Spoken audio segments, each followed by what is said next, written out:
Yes! Come on! What's happening, people? It's your boy, Patrick Tyrant, a.k.a. Young Swaggy Daniels. When you see the T, you see the P. When you see the P, you know, it represents T. Let's go! Come on. These are the moments we've lived for. These are the moments we have... It's been so frustrating. I don't even know where to start. But unless you've been living under a rock, you know what time it is. If you're here for the first time, smash that bell, hit the like, share, subscribe with your peoples. My name is Patrick Tyrant, and this is Chatty, Patty and 10, and I am here for the breaking news that Daniel Levy has finally left his role. He has resigned. He has, with immediate effect, this guy is gone. Alexa, who is Daniel Levy from Tottenham? According to Wikipedia, Daniel Philip Levy is an English businessman who served as Executive Chairman of Premier League club Tottenham Hotspur from 2001 to 2025, becoming the league's longest-serving executive in that role prior to his departure. In that role prior to his departure. In that role prior to his departure. In that role prior to his departure. In Jesus' name, amen. Let the joyous news be spread, the wicked old witch at last is dead. Ding dong, the witch is dead. Da, da, da, da, da, da. Ding dong, the wicked old witch is dead. Ding dong, the witch is dead. Da, da, da, da, da, da, da. Ding dong, the wicked old witch is dead. Apologies, I don't know the words. That is from a long time ago, from my childhood, but it's one of them songs that just always stays in your mind. And anytime there's a moment like this, oh man, like, where do I start?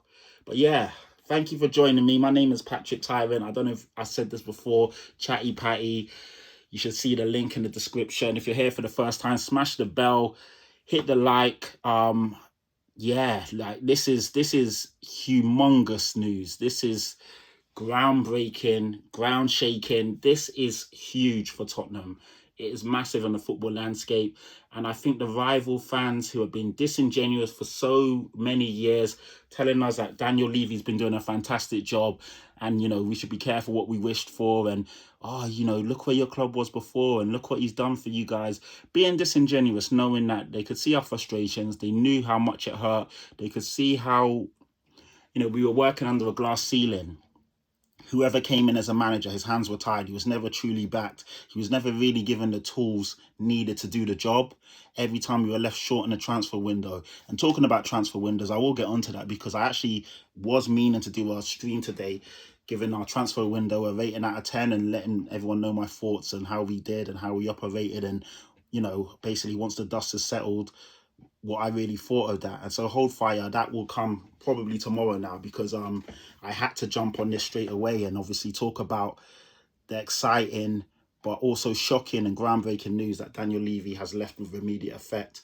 What does this mean for Tottenham? What does this mean for football? What does this mean for our rivals? I think there's so many questions that need to be answered, and obviously we can't answer that all right now. It is brand new, it's just happened. But I just think from a Tottenham fans basically perspective, this is fantastic and exciting news, man. It means that we can hopefully step into a new era with a ownership or chairman that actually wants to put football first, wants to actually be competitive, wants Tottenham to be back where it was. I mean, if we take it back to when Daniel Levy was first appointed in the year 2000, Tottenham had won more trophies than Chelsea, had won more trophies than Man City. We were bigger than both of those clubs. And in the last 25 years, due to negligence, due to not really, you know, putting football first, due to not actually caring about the football and just having some pride and some sense of well-being and actually looking at your mistakes and learning from them, we've allowed Chelsea and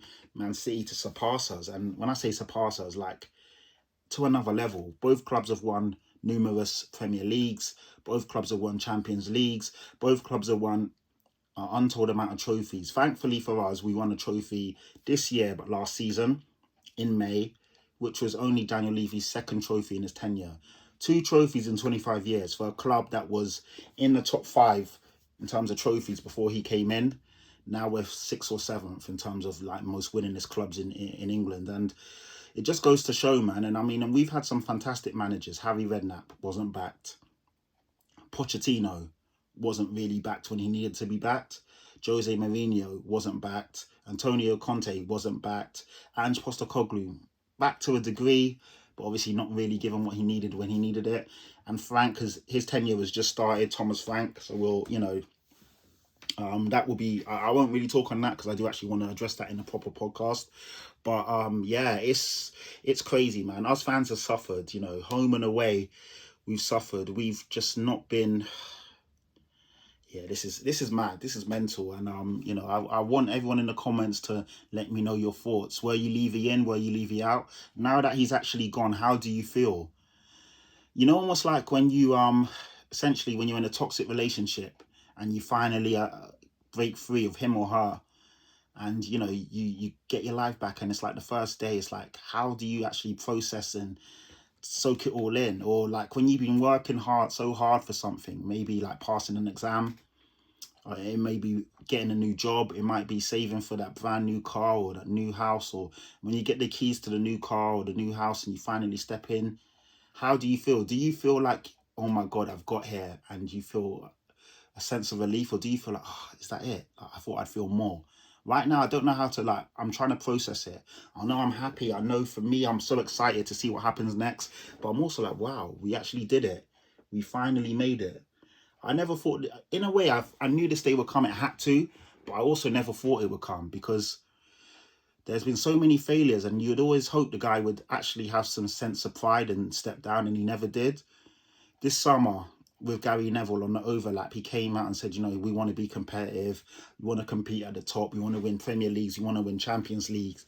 As a fan, it hurts him when we don't win, it ruins his weekend. And Daniel Levy asked him about the recent protests and the chants of Levy out becoming louder and louder in the stadium, and how it made him feel. And he said he hates it and it hurts.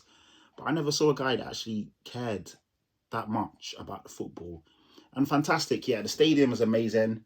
To have a self-sustaining stadium of that magnitude that can generate £1 million a day on a match day, or any sort of concert, and it's doing pretty much the works in terms of NFL and concerts, Chris Brown and this and that, and Guns N' Roses and Stone Malone, and rugby and boxing, Chris Eubank versus Conor Benn, and whatever you can think of, the stadium can do it. But at the end of the day, as football fans, we pay top dollar for season tickets, and we travel home and away to support our team.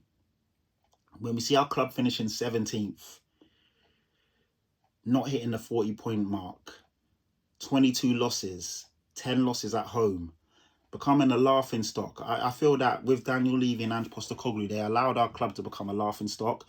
They normalised losing games. They normalised stuff that should never, ever be set at a big club. A big club has to have standards.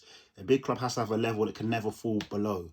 And finishing 17th with 22 losses, those standards were in the bin, and something had to change. And I'm so glad that this has happened. Like, in the same year that we win a trophy, we bring in a top manager in Thomas Frank, and we finally lift the shackles and allow a new tenureship, a new ownership, because something has to change. It couldn't get any worse than what it's been. And with everything set up, we are a sleeping giant that is ready to explode. Honestly, with the amount of money the stadium makes, Tottenham are a huge club, a cash-rich club, the 8th biggest football club in the world. Untold amount of trophies, a huge history, a massive global backing, and people banter us about not being a top club and a top 6 club and this and that. We are, but it's just that the standards have slipped so badly over the last couple of years. And I do feel now, let an owner or an investor come in that actually cares about football, puts their pride in the badge, and also obviously puts pride on their name, that they're backing a huge club and they want that club to be successful and compete. And with that being said, and everything else that goes on, Tottenham can basically climb back to where it should be. And no club has a divine right to win trophies.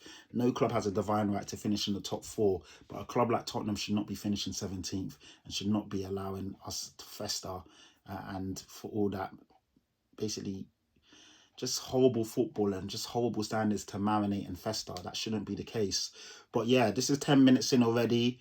Let me know your thoughts. Let me know what you think about this breaking news. Let me know what you think should happen next. Love to you all. I will definitely catch you soon. Daniel Levy has been sacked or has stepped down as the chairman of Tottenham Hotspur, and we await further updates on what will happen next. My name is Patrick Tyrant. This is Chatty Patty and 10 CPIT.